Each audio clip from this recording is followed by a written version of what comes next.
Hello, lovely listeners. I am so excited to bring on Karen, Yasmin, and Anna, who are going to come and share about their experience in becoming a time hacker coach. So, welcome, everybody. Thank you for being here. It's good to be here. Thanks. Thank you for inviting us. Yeah, so fun. So, you guys have you're like right at the certification process. So, you are just fresh off the pot or whatever you call it.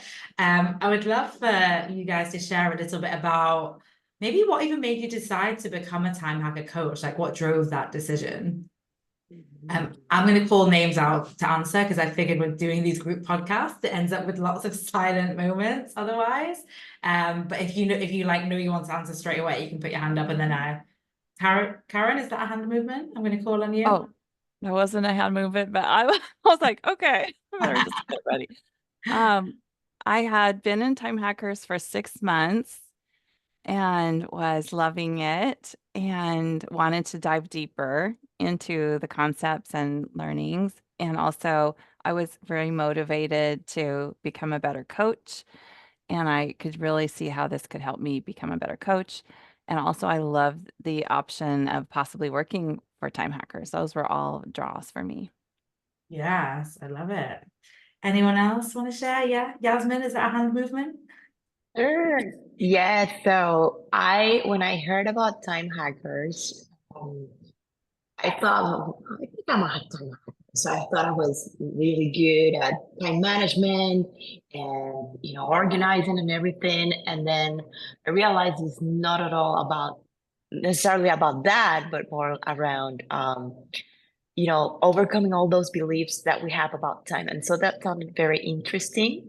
And also like the idea of becoming a time hacker coach. So that's why I applied for the Amazing. program.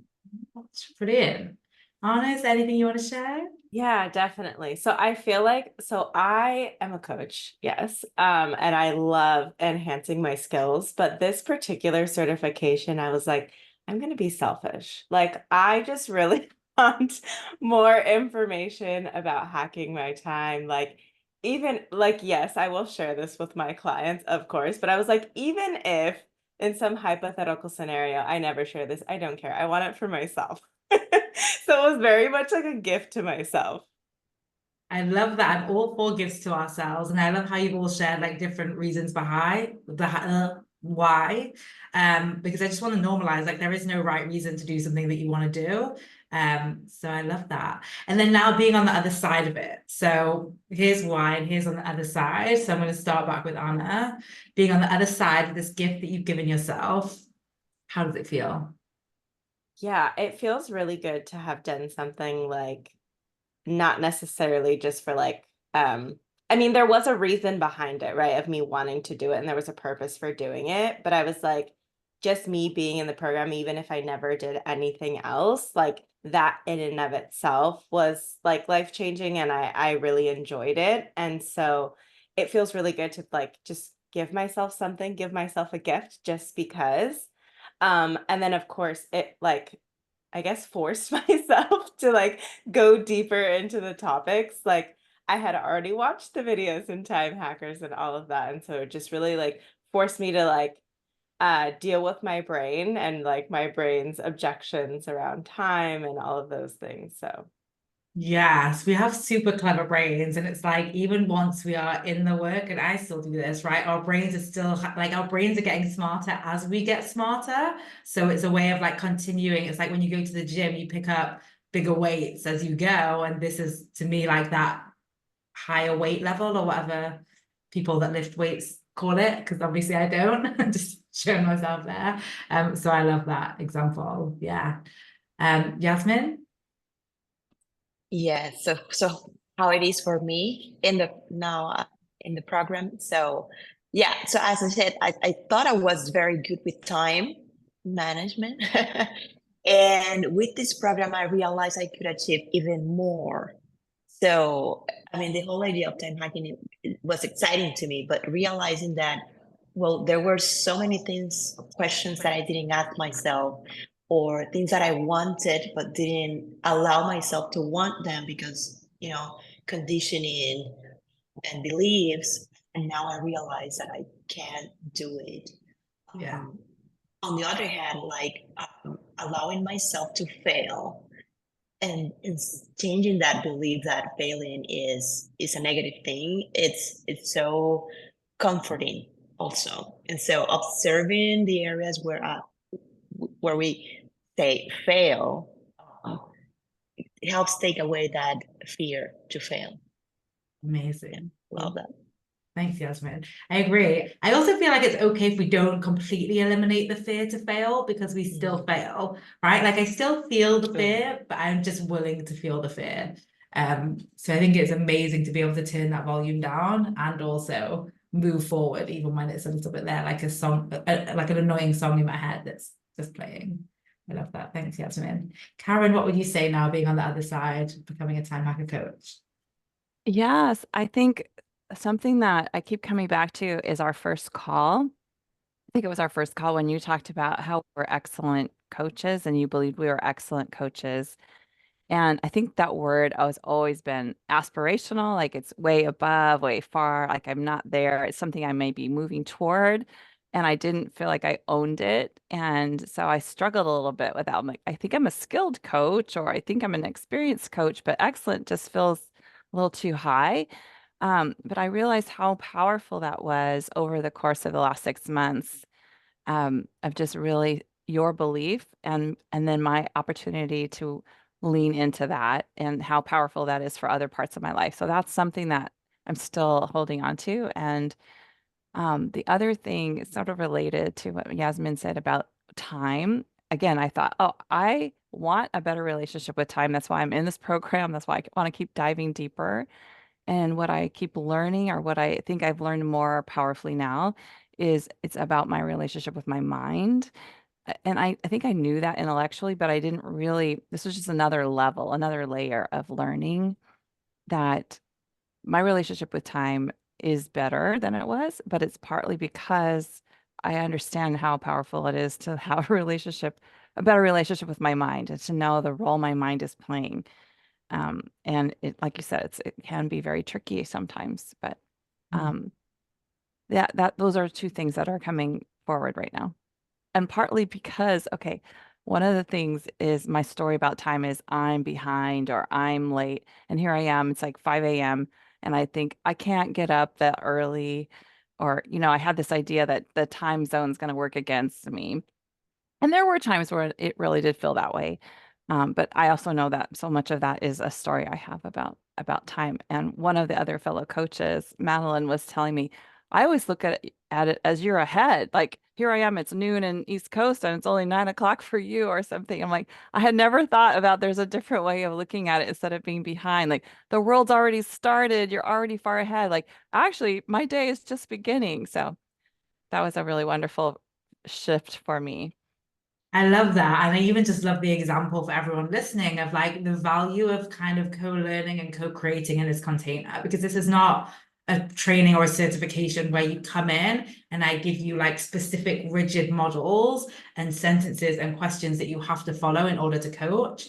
Like everyone creates it together, and you all really created each other's experiences, I would say, more than me and the team did. Like you really lent into that. So how was that for you to be in a certification or like a kind of training program where you weren't actually told what to do and how to think, but more given kind of like a question-based, expansive-based learning? How was that for you, Anna? It was hard and amazing at the same time.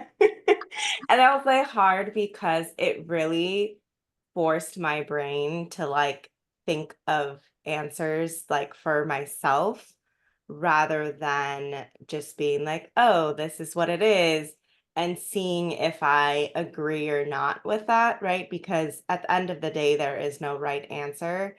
Um, and I just noticed like every week, like my brain was like being like it really pushed you to learn. And I really appreciated that. So it really pushed me, like not only as a coach, I was like, oh, I'm going in here. Like my intention was really like expanding on the materials, right? and less of the coaching skills. I was like, sure, I'll learn something about coaching, but I'm like, that's not what I'm worried about. But I was like, oh my goodness, I'm being forced to like my shit was coming up every single week, and I was like, oh, okay, like this is pretty cool and also frustrating.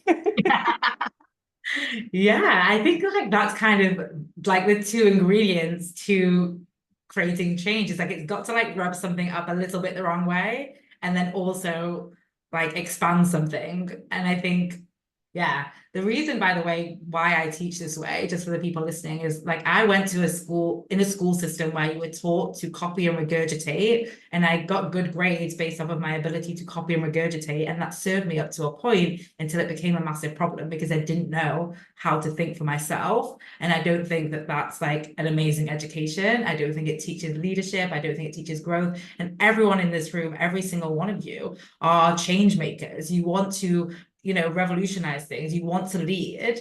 And I don't think we can honestly view ourselves as leaders while being, regurgitators instead of free thinkers. So I appreciate you sharing that, Anna. Yasmin, did you want to share? Yes. So yeah, for me, like answering all the questions on a weekly basis or on the models is an opportunity to get to know myself better. So we're so used to doing, learning. And with that is like taking a pause and okay, but what do you want? What is really happening in your brain? What kind of like listening to yourself and getting to know yourself better and allowing yourself to be that person in the sense of creating those goals that you truly want rather than creating a goal that is because society approves of, right? So that was it's very insightful and yes, it's great. Yeah, I think it is a huge thing where we like don't even know where our choices have come from or our goals have come from or our desires have come from. And typically one of the things that we do is overwork and overachieve, and that's celebrated by everyone. But as we're overworking and overachieving by other people's standards, we're like shh, to our own inner knowing and our own inner voice. And we can get to a place where, I mean, I've spoken about this before on the podcast, where we're like successful on paper, but we're like miserable in reality because we've not even listened to ourselves. So thank you for sharing that, Yasmin. Karen, is there anything you want to add? I'm not sure I want to add a whole lot more, but the cohort was the best part, I do think. I mean, I loved the opportunity to delve deeper in the learnings about time hacking because that's an ongoing thing and I want to keep excelling in that. But I just really learned for each person and I loved the peer coaching and just the generous, gracious space that you created for us to learn and be frustrated by it too at times. So I just want to say that that was a highlight for me. Thank you. Yeah, I do think the community that, again, we co-create and we build together by creating safety and conversations. And also there's a lot of peer coaching that happens. And there's a lot of like knowing the people in your cohorts that happens. And that obviously serves twofold. One is actually improving the coaching skills and coaching with the time hacker tools. But the other is that relationship, that trust, going deeper, knowing your people. And I think it also impacts how we show up. And getting access to different coaching styles. Because, I mean, Karen, tell me a little bit about how it was for you, receiving peer coaching from different coaches and different coaching styles as a client, but also as a coach, thinking about your own business.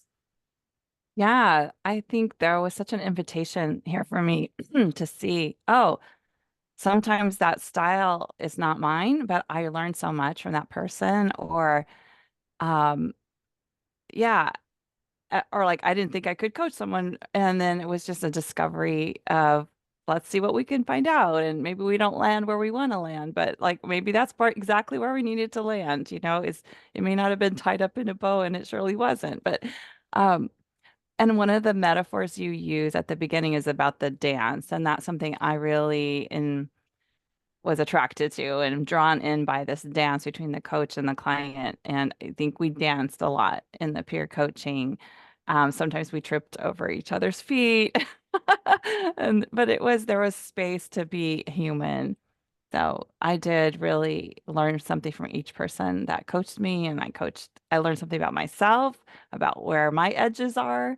And that was brilliant.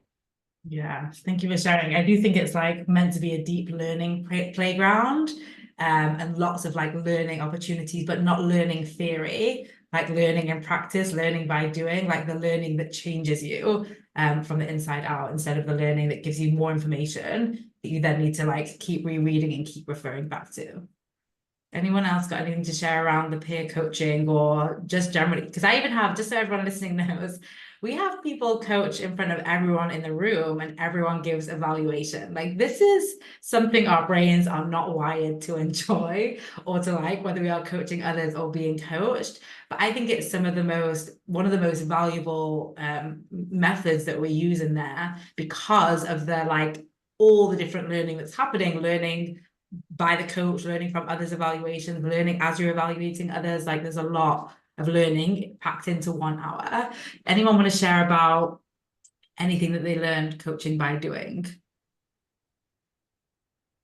Yes, I can share that I appreciate the welcoming environment, allowing ourselves and encouraging us to, show up as we are. And in the evaluations when coaching or peer coaching, it was, it stood out celebrating what we do good. And so we're so used to, criticizing what we do and the way we do things. And instead of that, like, okay, take a look at what you did that was good. And so coaching from that place, as opposed to coaching from the place of what I did wrong or what I need to improve, makes such a difference in the way that you show up. So that's a big learning for me. Yeah, it's kind of an amazing experience to have so many people tell you how good you are in the ways that your brain doesn't think. Yeah. I think it's really good. Anna, are you gonna say? When I was doing the one-on-one peer coaching, almost every single person, it was so funny because I didn't even ask them this, but at the end of the session, we realized that they were all like practicing, like when they were coaching me, they were like working on a specific skill. And it just so happened to be the thing that I was like, oh, I really liked that you did this. And so it was so fun to like, they probably got the feedback either in the group, maybe somewhere else, I don't know, but they were like putting it into practice and they felt safe to do so in this like coaching container, and they were like practicing it and like just putting it to the test of like, how did that feel for you? This is what I'm working on, like that. So that was really cool because there isn't many places where like I don't think I would feel comfortable like when I am doing it actually in my own practice and my own job of like practicing a new skill. I'm like, I really want to learn this, but it's kind of awkward doing it with like a client, right? And so I think that peer coaching really gave space for that, for us to like practice and like do it wrong or do it bad. um, so yeah. Yeah, it's so important. I always say, like, I was such a bad coach when I started. And oftentimes we can put this on ourselves that we have to be perfect for our clients and everything has to go right. And when we are developing new skills to improve our coaching, to better deliver, to have that space where not only does it feel safe, like Anna said, but you are also going to get feedback. And it's so amazing that you were able to identify exactly what people were working on and give them that feedback. So I think it's really beautiful. Yes, Karen. Yeah, I was going to say something about feedback. And one of the things I appreciated, and that word is kind of layered there, in the course of our program, is how some of the language about what did you not appreciate about the coaching was kind of a troubling question for me.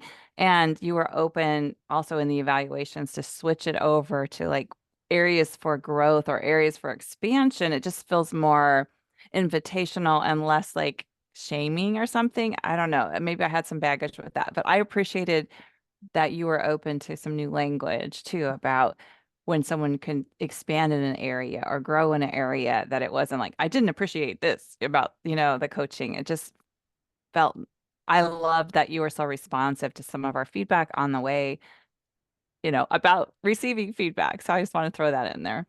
Yeah, exactly. I think it's important. Again, this is like, I think this is what creates safety and the uniqueness and the opportunity for such growth is that you're not put into a container where you're told to follow and you're told to follow someone else's way. You're given that freedom to co-create. And it's so interesting even to hear you say the sentence, like, what didn't you appreciate? Because I thought initially when I was creating that language, it was very soft language of like, what didn't you appreciate? So to hear, it's like, that's the importance of having that flexibility so you can like the number one thing that we care about as time hackers and time hacker coaches is the results that we produce, not how we produce them. And I think that's reflected in that flexibility in the program. It's reflected in the flexibility with how we set up our weeks. It's reflected across all the tools that we teach. But I think it's really cool to hear you point that back and see that that is like a time hacker principle being applied in the coach certification program. Did anything surprise any of you about the experience, about what you expected versus what happened, about something that we did or didn't do, something like anything at all, even speaking about like the projects that I had you guys do, or like anything at all that you feel like that was quite surprising in any way? For anyone listening that's like thinking about joining, is there anything that maybe I've not communicated so well about the program that you're like, this was quite surprising? Yasmin? If I may say, for me, what was surprising was the flexibility to be and the encouragement to be yourself. I saw that along the way and repeat it to us, like be, allow yourself to be. And that was so, again, welcoming and that made me feel at peace. And so in that sense, I allowed myself to get coached about things that I found my brain found difficult. Like every time my brain finds something that is different from what I planned or from what I know, it would go immediately into, oh, this is difficult. I can't do it. And so that's surprising to me that I was able to see that pattern in me as well.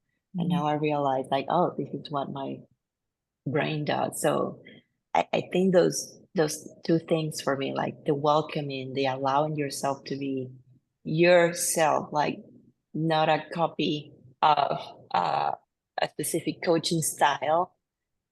It's just it blows my mind because we're so, again, the educational system or the way things are taught sometimes it encourages you to be a certain way, right? And that's the only way to be successful. And in here, it's like you create what your blueprint of successful is. So I mean, that was amazing. Thank you for sharing. Thank you. Anybody else? Karen, anything that surprised you? Yeah, I think I was surprised at how hard it was to do the teaching video. Yeah. I was like, I did that thing. I recorded that so many times and it was a good learning edge for me. But yeah, had a lot more components to it than I realized. I thought, oh, this shouldn't be that hard because I've taught classes before in my previous career, but teaching to a video camera without an audience was a different, yeah, experience. But it was good. It was a good experience, but I definitely was challenged. Yes, yes. And also teaching something in like a very short amount of time. I feel Yes. like it's very on brand for us. Just so everyone knows, by the way, if you join our one-to-one time hacker program, you are going to get access to these training videos that the current cohort of time hacker coaches all created, talking you through like what to expect from a coaching session, what is coaching, how to show up, what is time hacking, decision making, all of the things. So you are going to get access to all these micro trainings that we're speaking about on the podcast. But the process, like for me, it's a tool, right? So how can I, not only because this is going to be given to my clients and I want it to be excellent, but also I see it as like a training tool of like unlearning more time is better, of doing what's scary, of you all had to go live in the Facebook group first, and all of that whole process was multiple growth opportunities of going back even when it's like 90% there and saying, actually, I want it to be 95% there. Like keep continuing to give that feedback and do it for the learning experience. So I appreciate you sharing that, Karen. It was definitely intended as a loving challenge, and I think it was received as well. Anna, what were you going to say? Yeah, so like adding to the growth opportunities, I don't think it was like overall, right? Like I really felt like it was like a loving push to grow and expand in areas that I may have been like actively avoiding or just not doing in general. I just didn't pay attention maybe.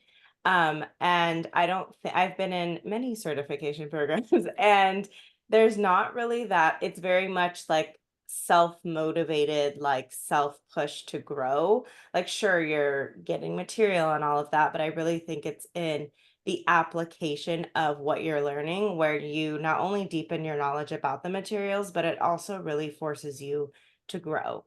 And I think that's why being a client of your one-on-one coaching, I think that's why your coaches are so good. Like the coaches that were already certified, because they're like almost like forced to actively like teach the information, and it shows like that's how we learn, right? It's like by teaching other people. And so I think it's like this really like almost like sneaky way of getting us to really learn the material and apply it and feel comfortable in teaching it, right? Because I think that's, you know, one of the most important things. So I really appreciated the push. Yes, exactly. I do think it's like, again, it comes back to how I learned, where it's like I could know the information, and I could repeat the exact words I learned, but I didn't have knowledge. I had knowledge, but not understanding maybe. And it was very personal for me to start training coaches and to let them coach my clients, some of which I would never meet. And I took that with like a big responsibility to how can I ensure that the coaches that I have aren't even just as good as me, they're better. And so I think that shows up in a lot of the decisions behind the scenes in this program. And I love to hear you share that, Anna. So before we close up, is there anything that you would say to anyone who's considering becoming a time hacker coach, that you would want them to know about the program, about the experience, about the decision? Yeah, anything that you feel called to. And you can even think about even the past version of you that was like, I mean, I don't know if you were like, yes, I'm 100% in, or you were like, maybe not. Is there anything that you would say to them? I'm going to start with you, Karen. Yeah, I listen to your intuition, listen to what you feel called and what's pulling you, because that's how I was like, this is pulling me. Why is this pulling me? You know, I really feel pulled in here. And especially if you are loving the time hacker materials and you want to delve deeper, but also even just like I loved what Anna said about just for a gift to yourself, beyond the professional possibilities, it is a deep dive. And especially if you love to learn, it's a great learning community. So I say go for it. Yes, thank you. Yasmin? Yes, it's same as Karen and what Anna said at the beginning. It's a gift to yourself, to allow yourself to think beyond what we are conditioned to and realize what more things, many more things you can achieve. So yeah. Yes, Anna? Yeah.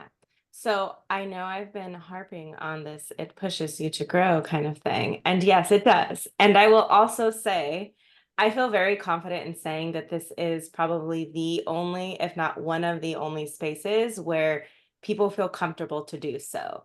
I feel very confident speaking for the other members of the cohort as well, that like we feel comfortable and safe enough to do so. A lot of times we don't feel comfortable. We don't push ourselves because in a group setting, because we don't feel comfortable doing so, but there's always a safe space to land, and to, you know, like hold our hands through it and all of that. And so like, if you want to grow, but you're kind of like scared to do it, like this is the place to do it.